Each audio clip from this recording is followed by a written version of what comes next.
بسم الله الذي لا يضر مع اسمه شيء في الأرض ولا في السماء.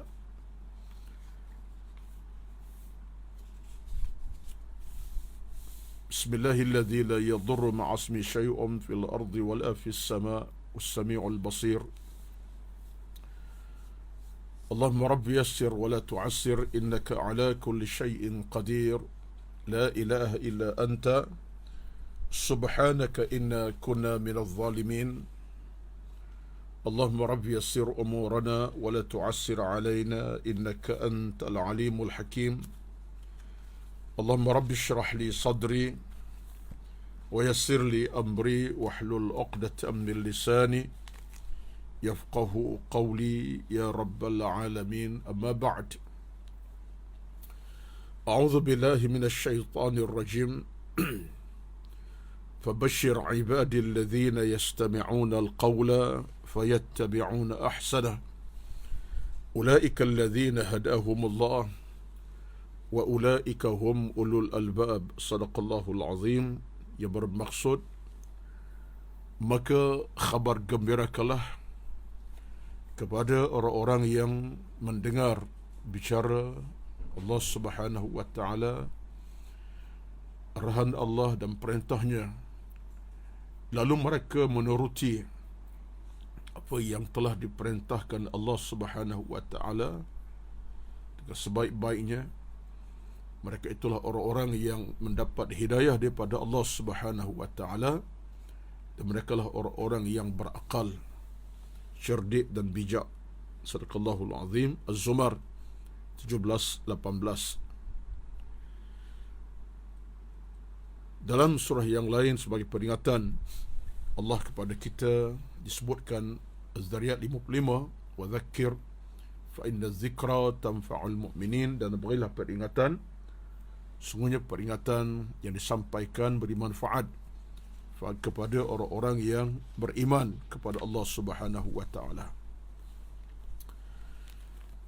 Yang berbahagia dan hormati, yang dikasihi pengurusi dan jawatan kuasa, saf pengurusan jawatan kuasa, pengurusan Surau An-Nur Fasa 3A Bandar Seremban Selatan, dan yang dihormati pastinya yang diraikan di pagi yang penuh barakah ini, seluruh para jamaah rekan taulan Sabah Handai di Surau An-Nur Fasa 3A Bandar Seremban Selatan, dan diraikan bersama pada pagi ini pastinya di kalangan rakan taulan kita Sabah Handai yang bersama dalam program kuliah online pada pagi ini, subuh online ini, sama ada yang jauh di utara, di selatan tanah air, di Sabah, Sarawak, dan seluruh lokasi yang jauh dan dekat. Alhamdulillah, mudah-mudahan Allah Subhanahu wa ta'ala sentiasa merahmati dan memberkati setiap inci dan sendi kehidupan beragama kita, dan menjadi catatan penting dalam kehidupan kita seharian betapa kita sentiasa berada dalam keadaan menjaga amal-amal salah kita, amal-amal kebaikan sekecil mana sekalipun, bahkan sebesar mana kita lakukan yang sunat, yang wajib, itu semuanya menjadi koleksi kepada amal salah yang akan diangkat sebagai saham akhirat kita pada satu masa nanti. Itulah kita harapkan, dan sekira itulah di antara apa yang sedang kita raih pun sekarang ini, bahkan insyaAllah bila-bila masa, kerana kita ingin meletakkan diri kita ini dalam kelompok mereka yang sentiasa didoakan oleh para malaikat dengan 1001 kerahmatan, keselamatan, keamanan, kebahagiaan. Dan pada masa yang sama juga kita mengharapkan Allah sentiasa menerima amal-amal salah kita, dan akhirnya dikabulkan apa yang kita lakukan. Dalam hal inilah saya terpandang pada sepotong hadis Nabi SAW yang disebutkan dalam riwayat daripada Imam Muslim, bagaimana Nabi bersabda dalam satu riwayat daripada Ibnu Umar radhiyallahu anhuma, iaitu Abdullah bin Umar, tentang persoalan kita dengan ilmu ini, tak boleh tidak mesti sentiasa melekat. Kita bercakap tentang isu pengajian tasawuf, itu soal kejiwaan, soal ilmu dan amal ini. Kalau kita kaitkan seawal bicara kita pada pagi ini dengan satu hadis Nabi SAW yang menarik sekali daripada Ibnu Umar radhiyallahu anhuma, Nabi bersabda, "Idza marartum bi riyadil jannati farta'u." Qalu, "Wa ma riyadul jannati ya Rasulullah?" Qal, "Hilaqul dhikri, fa inna lillahi ta'ala sayyaratin minal malaikati yatlubuna hilaqal dhikri, fa idza atau alaihim haffu bihim." Satu hadis yang begitu istimewa dan penting untuk kita ambil sebagai suatu perjalanan dalam kehidupan seharian kita. Dan ini sesuatu yang kita kena raih, kita kena capai tanpa cuai.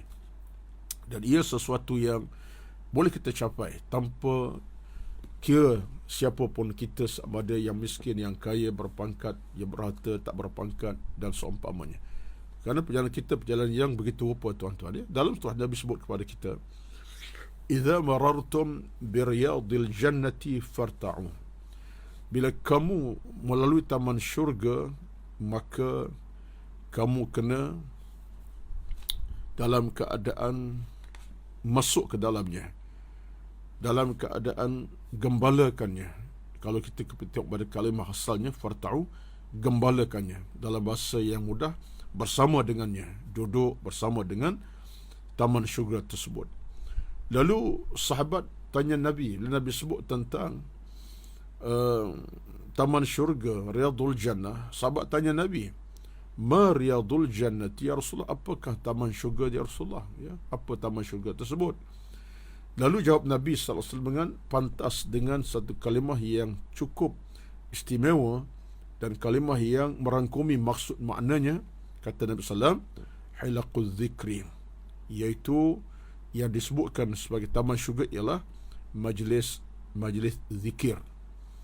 Hilaqul dhikri itu majlis zikir. Itu program yang berbicara tentang soal iman, tentang ilmu, tentang Al-Quran, tentang hadis dan tentang agama. Itu maksud hilaqul zikri, iaitu majlis zikir, iaitu majlis ingat pada Allah dan berbicara tentang ilmu dan agama, keimanan kepada Allah SWT. Lalu kata Nabi SAW, Nabi jawab dengan panjang. Nabi kata, "Hilaqul zikri," taman syurga itu adalah majlis zikir. Dan kata Nabi, "Fa inna lillahi ta'ala sayyaratin minal malaikati yatlubuna hilaqal dhikri, fa idza atau alaihim haffu bihim."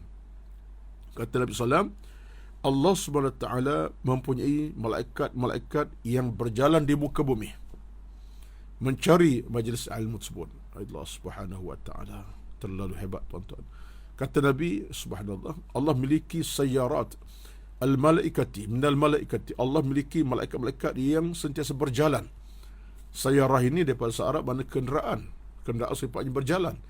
Malaikat yang berjalan di bumi Allah ini, apa tujuan mereka berjalan? Untuk mencari di mana beradanya program ilmu, majlis zikir, majlis yang berbicara tentang keimanan, tentang agama, tentang soal-soal ibadat, tentang majlis macam kita sekarang lah. Contohnya juga kalau kita online, termasuklah di kuliah subuh di masjid di surau, program halaqah ilmu, baca Quran, tadabbur ramai-ramai. Contohnya Nabi SAW, malaikat yang Allah jadikan mereka itu datang untuk mencari majlis zikir.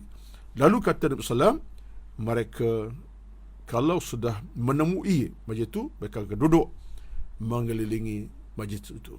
Fa idza atau alaihim hafu bih. Mereka bila jumpa majlis, mereka bersama, duduk bersama meraihkan majlis itu. Dan kata Nabi, mereka akan duduk mengelilingi majlis ilmu zikir tersebut. Jadi kita nak letak di mana, tuan-tuan? Pastilah kita nak letak dalam hati nurani kita betapa inilah sesuatu di antara perkara yang agak besar dalam kehidupan agama, untuk kita sentiasa berada dalam keadaan ingat kepada Allah Subhanahu wa ta'ala. Dan ingatan tu kena terjemah dengan amalan lah. Itulah kita bila ingat kepada Allah, kita terjemah dengan ibadat. Antara ibadat kita ialah kita sentiasa baca Quran, kita berzikir, kita bertasbih, kita bertahmid, membesarkan Allah Subhanahu wa taala, mengagungkan Allah Subhanahu wa taala tanpa cuai. Sebanyak mana kita melakukan itulah yang terbaik. Jadi ini di antara proses. Dan saya secara mukaddimahnya pada pagi ini ingin menukilkan kepada tuan, sebab kita bercakap tentang soal membina hati, membina jiwa, membina keimanan, membina taqwa kepada Allah Subhanahu wa taala. Maka kalaulah malaikat itu sendiri mencari-cari di mana majlis zikrullah di bumi ini, dihantar Allah cari ilmu dan duduk bersama. Bila mereka dapati ada banyak ilmu, zikir pada Allah, duduk bersama dan mereka hamparkan sayap, yang dapat rahmat ni siapa tuan-tuan? Itu kita yang memasuki majlis ilmu. Kita dapat rahmat daripada Allah melalui malaikat yang pastinya bukan datang free dan percuma. Mereka datang membawa rahmat kepada kita dengan doa-doa mereka kepada Allah Subhanahu wa taala. Jadi ini di antara proses. Dan kita dalam kehidupan beragama ni, kita nak bina hati, jiwa, keimanan kita dengan cara-cara semacam itulah. Jadi sebab itulah amalan berzikir adalah amalan yang soleh, yang besar dalam agama. Bahkan dalam satu ayat suci Al-Quran, kita boleh rakamkan di sini sebagai contoh, Al-A'raf ayat 205, ya. Al-A'raf iaitu surah yang ke-7 ayat 205. Apa kata Allah Azza wa Jalla tentang persoalan ingat kepadanya, bahkan zikir kepadanya? Itu kata Allah Azza wa Jalla, wadhkur rabbaka fi nafsika tadarruan wa khifatan wa dunal jahri min al-qawli bil ghudu wal asal wa la takun min al-ghafilin. Al-A'raf itu surah yang ke-7 ayat 205. Allah rakamkan peringatan buat kita, wadhkur rabbaka, dan ingatlah, sebutlah Tuhanmu dalam hatimu dengan tadarruan, merendahkan diri, wa khifatan, perasaan takut. Dalam perasaan itu takut apa? Takut kalau meninggalkan perintahnya, suruhannya. Wa dunal jahri minal qawli bil ghudul asal, dan tidak pula mengangkat suara yang tinggi pada waktu pagi petang. Maksud kalau berzikir tak payah angkat suara yang tinggi, cukup sekadarnya. Allah Maha mendengar yang kita ucapkan. Bila tempoh waktunya, kata Allah, malam, siang, pagi, petang. Bil ghudu wal asal, waktu pagi, waktu petang. Wala takun minal ghafilin, janganlah kamu jadi manusia yang lupa, yang lalai untuk ingat kepada Allah Subhanahu wa taala. Jadi ayat ini Al-A'raf 205 ni jelas tuan-tuan, menunjukkan Allah berikan kita peringatan, panduan pun, bukan peringatan saja, panduan sekali untuk kita ingat kepadanya dalam jiwa masing-masing, dalam keadaan penuh khusyuk, tawaddu', tanpa angkat suaranya tinggi. Waktunya bil ghudul asal, pagi dan petang, siang dan malamnya. Dan Allah ingatkan kita di hujungnya, wala takun minal ghafilin, janganlah kamu jadi orang-orang yang lalai. Al-ghaflah, yang lupa, lalai. Kerana satu ancaman yang boleh membunuh kehidupan kita ialah kelalaian dan kecuaian. Lalai hati menyebabkan kita tak ingat kepada soal-soal keimanan. Lalai jiwa, kita tak menambahkan ilmu di dada. Lalai dalam hidup, kita makin jauh daripada agama hukum hakamnya. Dia kelalaian tak pernah menyelamat kita. Bila lalai saja, banyak masalah akan datang. Lalai dalam kita bawa kenderaan, ya, lalai boleh jadi berlaku aksiden, walaizubillah, kita minta Allah jauhkan. Kita lalai dalam soal mengurus rumah tangga, anak-anak kita biarkan, akan datang musibah. Kelalaian ini satu ancaman. Al-ghaflah ini satu ancaman yang boleh merosakkan banyak keadaan. Lalai dalam urusan ilmu, kita akan jahil. Lalai dalam urusan ibadat, kita akan musnah. Lalai dalam urusan pekerjaan, kita akan gagal. Lalai ketika mandu, kita akan alami masalah dan seumpama. Jadi sebab itulah dalam bila Al-Quran sebut tentang wala takul minal ghafilin, Allah beri peringatan yang jelas supaya jangan kita masuk kelompok mereka yang ghaflah, lalai, cuai, ataupun orang yang dalam keadaan, nak sebut dalam bahasa mudahnya, yang terikut-ikut dengan rentak hidupnya tanpa ada panduan agama. Itu lalai namanya. Agama ada tapi tak ikut. Iman patut memimpin, tapi yang memimpin nafsu itu menjadikan kita lalai. Baik. Itu satu di antara peringatan jelas daripada Al-Quran yang boleh kita semaklah tuan-tuan. Ini sebab ini ayat macam ni, ayat yang boleh meningkat upaya iman kita sebenarnya, yang boleh mengangkat upaya iman dan berikan kita kekuatan yang lebih jauh ke hadapan. Kita lihat di mana kekurangan, kelemahan kita, di mana kesilapan dalam sebuah kehidupan kita sedang bina sekarang ini.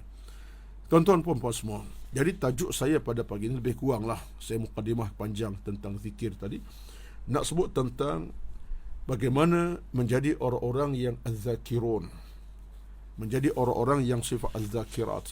Az-zakirun wa zakirat ini merupakan di antara ciri penting, kerana az-zakirun, orang-orang yang ingat pada Allah laki-laki, wa zakirat, dan orang yang ingat perempuan, ingat pada Allah orang perempuannya.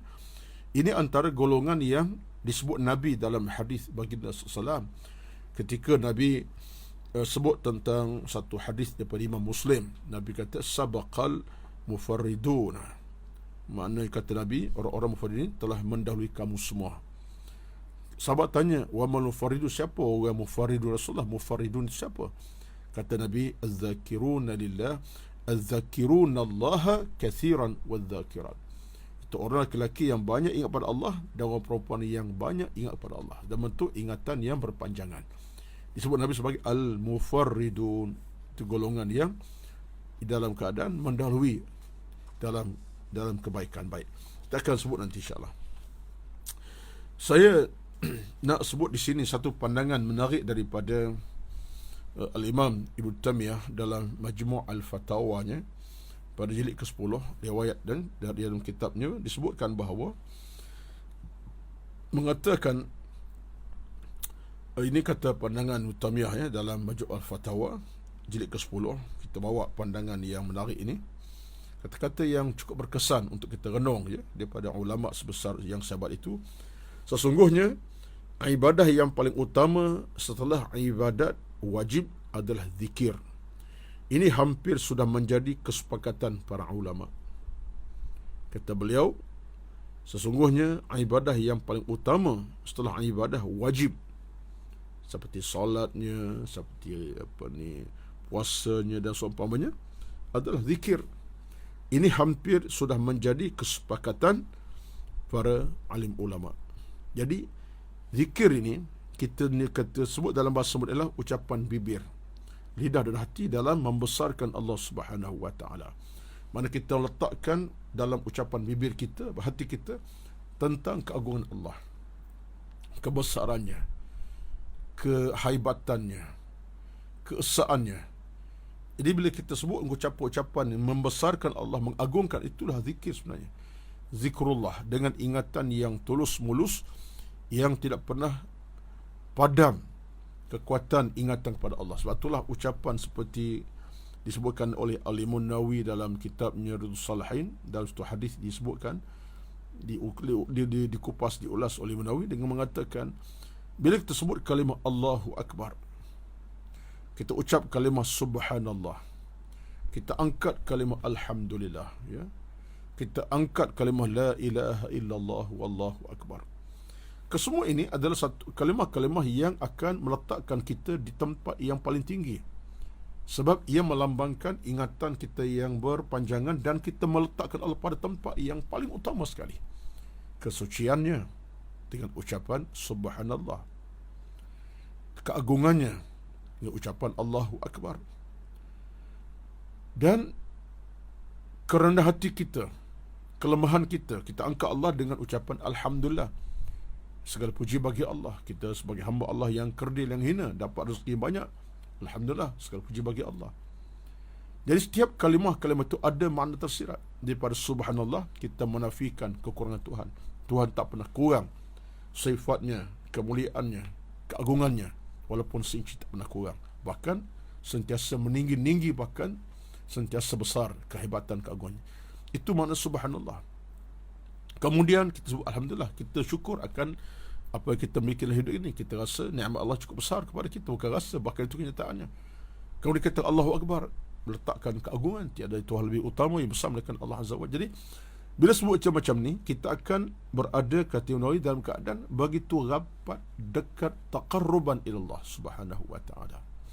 Jadi maka kita dalam hidup tuan-tuan, benarlah bila Allah sebut dalam Al-Quranul Karim tentang perkara zikir tasbih ini, Allah sebut kepada kita secara jelasnya. Bila kita bercakap tentang persoalan zikir ini, ia memberi kesan besar kepada kita dari sudut jiwa, hati, perasaan, rubah sikap, watak. Jadi kalau kita makin mulia akhlak dalam beragama, akhlak dalam kita beramal, akhlak kita dengan manusia, akhlak dalam kita dengan Allah Ta'ala lagi, lebih membina kita. Sebab tu Allah sebut Al-Quran, contohnya dalam surah Al-Ahzab ayat 35, Al-Ahzab surah ke-33, Allah sebut وَالذَّاكِرِينَ اللَّهَ كَثِيرًا وَالذَّاكِرَاتِ أَعَدَّ لَهُمْ مَغْفِرَةً وَأَجْرًا عَظِيمًا. Lelaki dan perempuan yang banyak menyebut nama Allah itu, kata Nabi, kata Allah dalam surah Al-Ahzab 35, أَعَدَّ اللَّهُ لَهُمْ مَغْفِرَةً وَأَجْرًا عَظِيمًا. Maka Allah persiapkan bagi mereka ampunan dan pahala yang besar. Allah persiapkan a'adda lahum maghfiratan wa ajran 'azima. Allah akan bagi pada orang-orang tadi, laki perempuan, ingat pada Allah dengan apa? Dua benda. Satu, maghfiratan, Allah persiapkan pintu keampunan. Yang kedua, pahala yang besar menantinya. Tuan-tuan, kita kalau renung tentang nilai dua perkara ini, apa lagi modal kita yang lebih utama dalam kita nak mencapai sebuah kehidupan yang sejahtera. Kita hidup ni kadang-kadang banyak unsur-unsur yang tak betul dalam kehidupan kita. Dosa, maksiat, kesilapan dosa kita buat. Atas asas itulah Allah berikan kita ruang peluang untuk kita dapat keampunan. Dengan cara mana?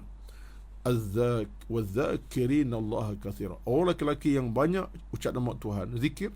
وَالذَّاكِرْ, ada orang perempuan yang banyak berzikir pada Allah. Tadilah ucapan subhanallah ke alhamdulillah, Allah akbar, termasuklah la ilaha illallah akbar. Allah kata apa kepada kita? A'adda lahum maghfiratan wa ajran 'azima. Subhanallahil azim. Allah siapkan kepada kita keampunan dan pahala yang melimpah-limpah yang besar sekali. Dalam konteks ilmu yang kita patut ada dalam hati jantung kita adalah, tuan-tuan, dua ini memang matlamat kita dalam kita beramal. Matlamat. Di samping teredha Allah satu hal, tapi kita nak matlamat yang telah maghfiratan wa ajran 'azim. Kita dapat keampunan dan pahala yang melimpah ruah daripada Allah Subhanahu wa taala.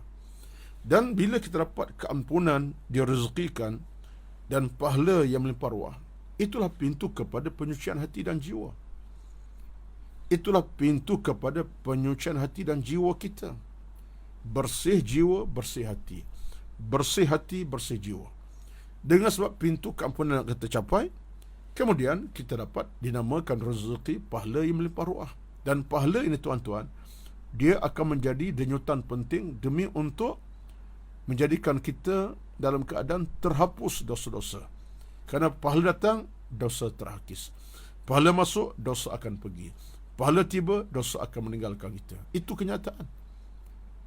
Kita, sebab itu dalam Rasulullah SAW, sebagai satu contoh yang simple, yang mudah lah, Nabi sendiri SAW anjurkan kita, bila kita buat kesilapan dosa, wa atbi'is sayyi'atal hasanata tamhuha.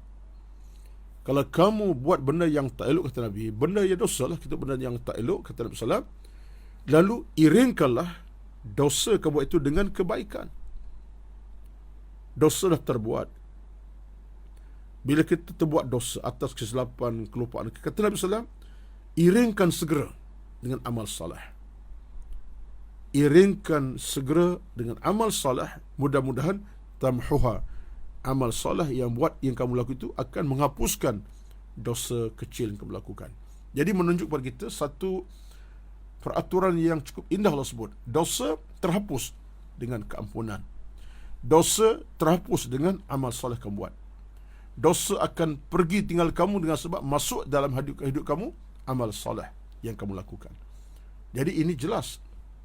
Patulah kerajinan, kesungguhan, kemahuan dalam buat amal soleh tidak mesti ada dalam kehidupan seorang mukmin kepada Allah Azza wa Jalla. Seolah kita kena programkan, kita kena diarikan hidup kita dengan kecintaan kepada amal soleh. Kenapa? Sebab amal soleh itu boleh menghapuskan dosa kecil kita, khasnya dengan amal soleh.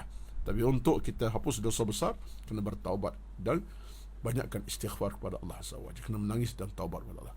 Jadi nampak tuan-tuan, inilah sebabnya disebutkan oleh Ibn Taymiyah dalam Majmu' Al-Fatawa jilid 10, dia kata apa? Ibadat yang paling utama setelah ibadat wajib adalah zikir, dan ulama hampir sepakat dalam isu ini.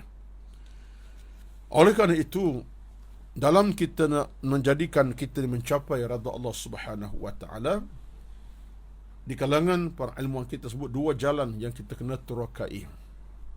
Dua jalan yang kita kena lalui. Yang pertama ialah jalan dia namanya at-tafakkur, iaitu berfikir.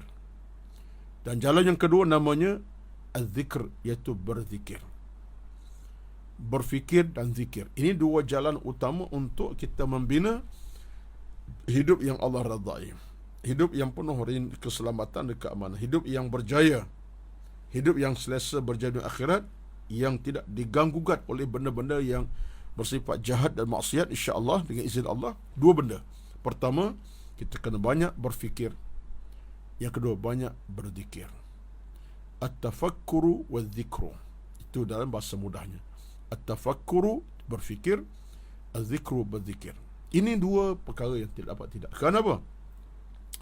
Kerana tafakkur adalah suatu anugerah untuk kita menilai nikmat anugerah Allah Subhanahu wa taala secara pasti, secara mudah.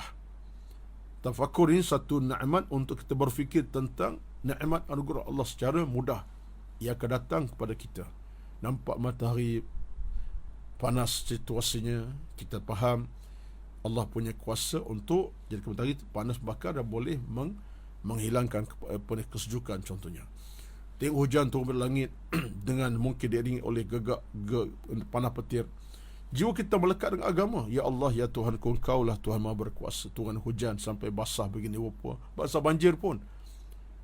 Maksudnya kita ikat itu dengan Allah punya kekuatan dan keesaannya. Tak ada hujah lagi dah.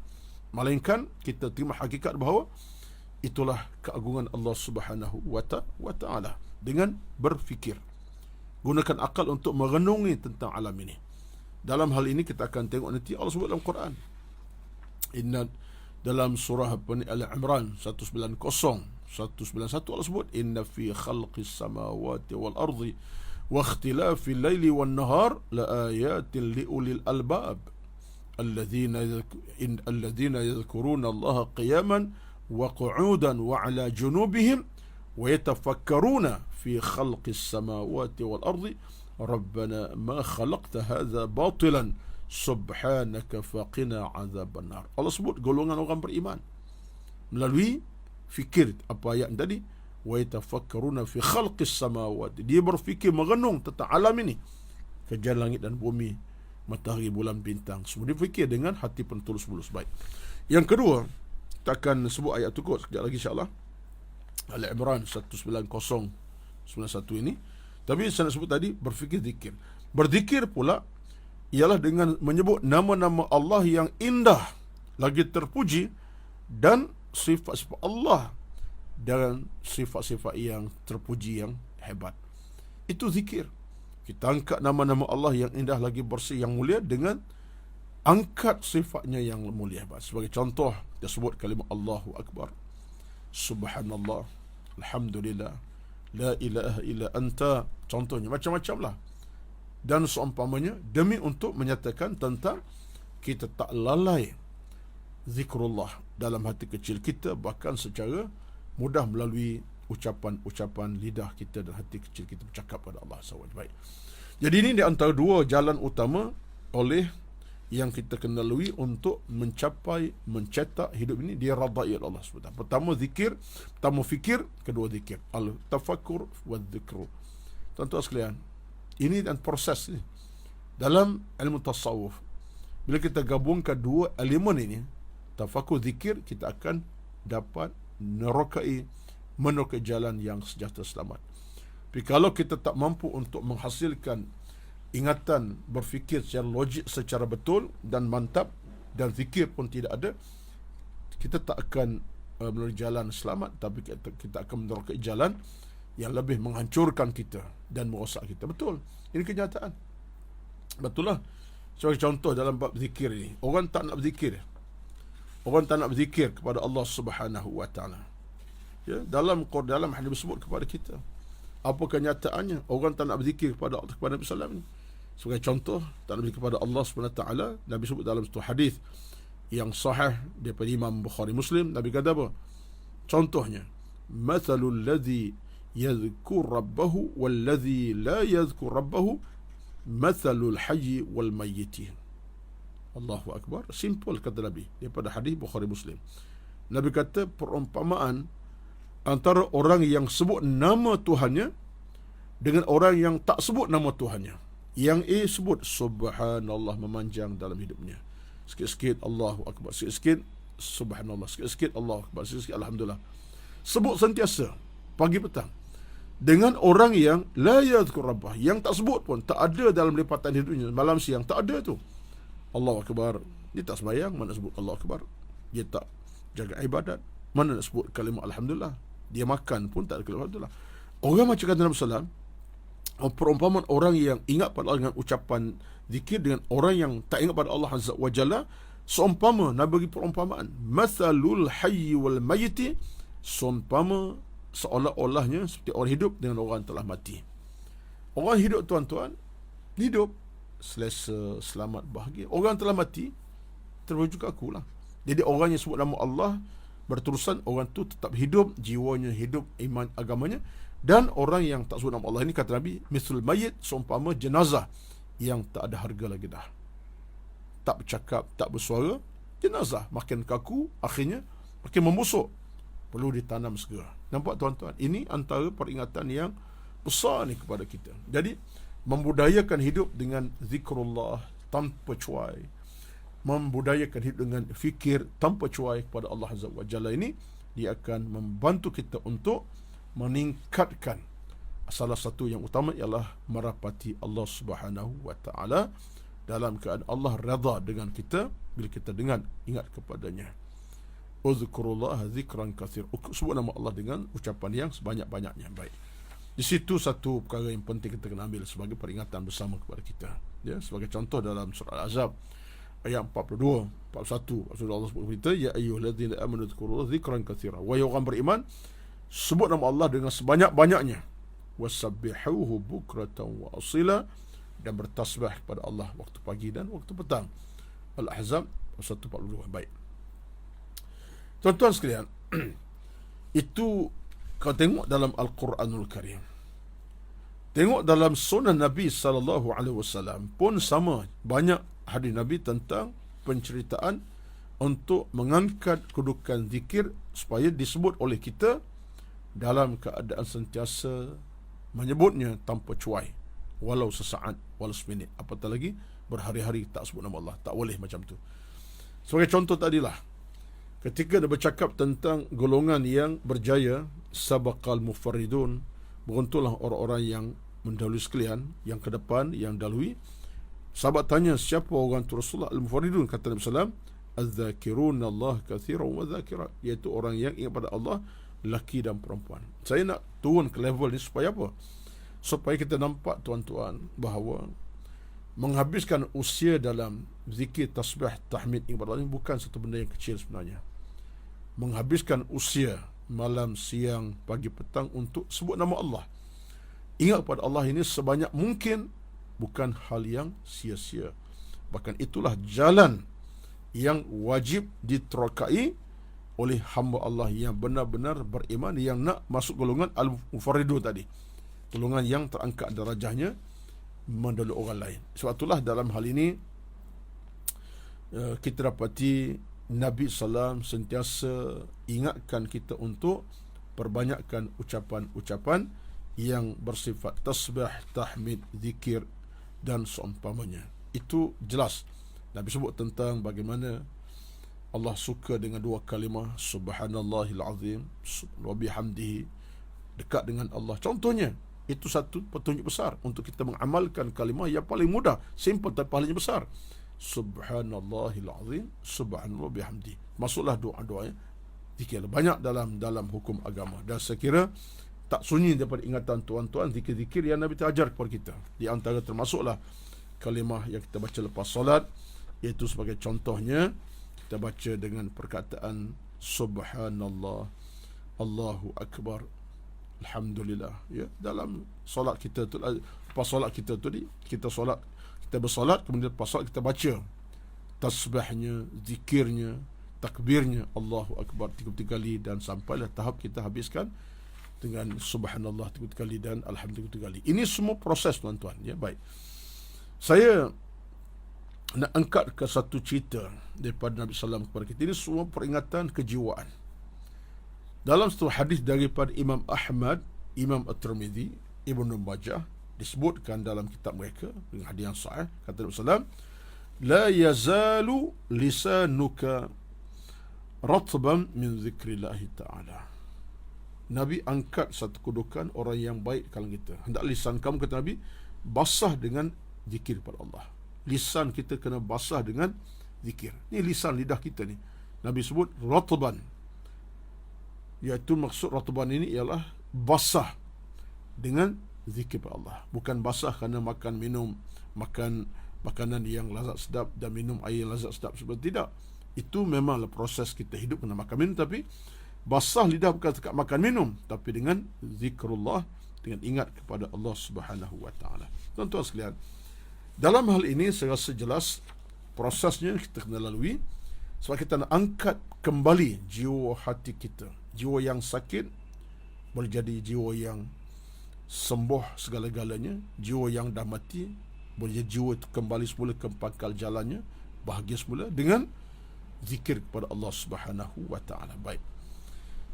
Antara jenis zikir yang disebutkan ulama dalam perbincangan kitab-kitab yang saya dapat tengok daripada pandangan yang dibawakan oleh Al-Imam Ibnu Qayyim Al-Jauziyah dalam kitabnya Fadail Az-Zikr wa Du'a, disebutkan Imam Al-Ghazali, disebutkan juga Imam Nawawi dalam kitab Al-Adhkar Nawawiyah. Itu antara jenis zikir yang disebutkan kepada kita, para ulama membagi zikir Allah, zikir pada Allah 3 bahagian. Yang pertama, zikir dengan hati dan lisan. Ini yang pertama, zikir dengan hati, lisan sekali. Dia masuk bersama. Lisan pun sebut, hati pun masuk. Hati menyebut, lisan pun bercakap tentang zikrullah. Alhamdulillah ke subhanallah apa saja. Hati bercakap dan mulut juga berbicara. Seolah-olah digabungkan sekali. Tidak putus hubungan antara zikir antara hati dengan lisan. Ini gumpulan pertama. Ini kita nak sebenarnya. Dalam suasana hati kita taklah mati berbicara dan mulut kita pun tak mati terus bercakap membesarkan Allah SWT. Ini kelompok yang paling utama sekali. Bukan setakat zikir pada Allah, tapi selawat dan seumpamanya. Selawat dengan penuh keinsafan, iaitu lidah dengan hati sekali. Kumpulan yang kedua ataupun bahagian kedua zikir ini, kata ulama, ialah zikir kepada Allah dengan hati tanpa lisan. Ada orang lidah tak sebut tapi hati bercakap. Dia zikir tapi dengan hati tanpa lisan. Mulut nampak diam saja tapi hati bercakap. Okey, kita terima juga hakikat. Orang macam ni pun memang tak akan kerugian dalam pahala sebab hatinya berbicara. Hidup hati dengan zikir walaupun tak nampak bercakap di bibir. Okey, terbaik juga. Yang ketiganya ialah zikir kepada Allah dengan lisan tanpa hati. Zikir dengan lisan, dengan lidah, subhanallah, tapi hati tak bercakap. Hati mungkin merewang ke mana-mana. Itu payah juga tu kan. Zikir subhanallah, subhanallah 100 kali dah. Alhamdulillah, Allahu akbar, subhanallah. Selawat pun banyak. Tapi hati merewang-rewang ke lain tempat. Zikir kepada Allah dengan lisan tanpa hati. Ini pun dapat pahala. Dapat pahala. Dan dalam hal ini ada hadis menyebut, itu untuk kepada kita tuan-tuan, jagaan zikir, menjaga zikir itu penting. Kadang-kadang hati lisan sekaligus. Kadang-kadang lidah saja tanpa lisan. kadang-kadang lisan saja tanpa hati, kadang-kadang lidah saja, kadang-kadang dalam keadaan zikir kepada Allah dengan lisan tanpa hati, yang tadi hati tanpa lisan. Baik, 3. Yang ketiga ni ialah zikir pada Allah dengan lisan tanpa hati. Lidah bercakap, hati tak entah kepada mana pergi. Ini pun kata Nabi SAW, dari riwayat yang sahih, Nabi kata Allah bagi pahala juga. So Allah tak kedekut untuk beri hambanya pahala yang mungkin atas dasar dan faktor tertentu. Orang tu dalam keadaan lisan cakap zikir mudah-mudah keluar dari lisan, tapi hatinya merewar-rewar pergi, ada masalah contohnya. Pun Allah sebut, dan Nabi sebut hadis bahawa Allah beri pahala. Ada hadis disebutkan daripada Nabi SAW, hadis Qudsi, qala Allahu azza wa jalla, ana ma'a abdi ma zakarani wa taharrak bi syafatahu wa taharrakat bi syafatahu. Kata Allah dalam hadis Qudsi bahawa aku akan selalu, ana ma'abdi, aku akan terus bersama hamba-Ku yang ingat padaku walaupun dalam keadaan hatinya entah ke mana, tetapi bibirnya masih bergerak untuk menyebut nama Aku. Hatinya entah ke mana, tapi bibirnya sebut subhanallah, Allahu akbar. Baca Quran pun contohnya. Jadi ini merupakan satu peringatan untuk kita sama-sama ambil. Yang tak patut berlaku ialah hati pun tak berbicara, mulut pun tidak bercakap tentang Allah dan keagungannya. Zikir tak ada. Itu yang lebih teruk. Kita tak nak, tuan-tuan. Ini orang macam ni sebutkan mati hati, mati jiwa dan mati segala-galanya lah. Dia dah mati tapi belum ditanamkan lagi, sebab masih hidup dalam maksud hidupnya bernafas, tapi dia telah mati. Mati hati, mati jiwa. Tak nak, tuan-tuan. Sebab itulah kita dalam hidup ini kita nak bangunkan, kita nak angkat kembali sebuah kehidupan yang benar-benar sejahtera demi kelangsungan hidup kita, untuk kita dapat redha rahmat Allah Subhanahu wa taala. Dan hasilnya bila kita dapat rahmat redha Allah ini, tuan-tuan, dia akan membina perjalanan kita yang lebih baik daripada apa kita ada, demi untuk sampai kepada redha Allah, rahmatnya dan syurga menanti. Jadi proses membangun jiwa dan perasaan, membina jiwa dan hati ini, tuan-tuan, kita kena berterusan, kena teruslah berterus tanpa henti, tanpa cuai. Kerajinan dalam beribadat tidak pernah mengecewakan kita, tetapi kemalasan beribadat akan mengecewakan kita bila sampai masanya. Dia memilih pilihan kita di mana? Di mana pilihan kita? Pasti pilihan kita adalah bersama dengan jiwa yang hidup, bukan jiwa yang mati. Jiwa berilmu, bukan jiwa yang jahil. Jiwa yang ada zikir, bukan jiwa yang mati tanpa zikir pada Allah Azza wa Jalla. Itulah perbincangan kita pada pagi ini. Mudah-mudahan teruskan, kita angkat dalam kita, saya tak sebut tadi lah, tapi penghujung sepatah dua, dalam kita berzikir ni, betul kita ucap lidah dengan hati bercakap, tapi tuan-tuan, kata para ulama, menuntut ilmu juga zikir kepada Allah Subhanahu wa taala. Talabul ilmi huwa dzikru. Tuntut ilmu, belajar ilmu, mengaji ilmu dalam apa situasi, dia adalah juga zikir kepada Allah Subhanahu wa taala. Sebab orang belajar ilmu ni orang yang dekat dengan Allah kerana mencari sesuatu. Dia nak belajar ilmu tajwid, ilmu Quran, ilmu hadis, ilmu akidah, sebab nak apa Tuhan. Tapi orang yang tak belajar ilmu makin jauh. Jadi orang yang belajar ilmu, dia juga sedang berzikir kepada Allah dengan suasana duduk bersama dengan ilmu, belajar ilmu tanpa cuai. Banyak faedah berzikir, yang kalau kita nak sebut mungkin ratusan, ya, tapi kalau saya sebut satu dua lah. Faedah berzikir kata para ulama ialah kita akan dapat usir syaitan yang terkutuk. Kita akan mencapai redha Allah Subhanahu wa taala. Dengan berzikir kita akan dapat banyakkan pahala dalam hidup kita seharian. Dengan zikir wajah kita akan bercahaya berseri. Dengan berzikir kita akan dapat lapangkan dada pada musibah dan bala bencana. Dengan berzikir kita akan dapat berkat ke umur usia kita. Dengan berzikir kita akan dapat kembali taat pada Allah Azza wa Jalla. Dengan berzikir kita akan dapat amal salah yang makin kukuh di dada kita, dan berterusan amal kita konsisten. Dengan berzikir kita akan mendapat rahmat malaikat dengan doa-doa mereka kepada kita. Dengan berzikir kita makin dekat kepada pintu syurga Allah. Banyak, tuan-tuan, ratusan bukan puluhan sebenarnya. Jadi itulah antara, saya rasa, perkataan yang kita sebut pada pagi ini dalam masa yang agak terbatas ini. Dah 40 minit, tuan-tuan. Sekitar dah 40 minit dah sekarang, tuan-tuan, ya. Teruskanlah dalam kita beramal, kerana kita bercakap tentang soal pembangunan hati dan jiwa, akhlak dan peribadi, demi untuk mencapai redha Allah, rahmat Allah SWT. Dan jangan lupa, tuan-tuan, kita nak angkat diri kita supaya Allah redha dan Allah terima kita, jangan lupa kita juga menyumbang bakti dengan amal salah, sedekah derma, infak. Maka saya ajak tuan-tuan untuk terus menyumbang kepada tabung Surau An-Nur fasa 3A, nombor akaun tertera di kaca phone tuan-tuan masing-masing, di kaca iPad, komputer. Berilah sumbangan, tak sikit pun banyak, tak banyak pun sikit, insya-Allah infak kita tadi pasti jadi infak yang akan membesarkan lagi jiwa kita pada Allah dan mendekat kita pada Allah dan memberkati kehidupan kita, insya-Allah. Mudah-mudahan segala-galanya kita akan dapat, segala-gala kita akan capai dengan izin Allah Subhanahu wa taala. Aqulu qawli hadza wa astaghfirullahal azim li wa lakum wa lisairil muslimin wal muslimat fastaghfiruhu غفور رحيم. أعوذ بالله من الشيطان الرجيم. بسم الله الرحمن الرحيم. الحمد لله رب العالمين، والصلاة والسلام على سيدنا محمد وعلى آله وصحبه أجمعين. اللهم إنا نسألك رضاك والجنة ونعوذ بك من سخطك والنار. اللهم إنا نسألك الخير عاجله وأجله. ربنا آتنا في الدنيا حسنة وفي الآخرة حسنة وقنا عذاب النار. وصلى الله على سيدنا محمد والحمد لله رب العالمين.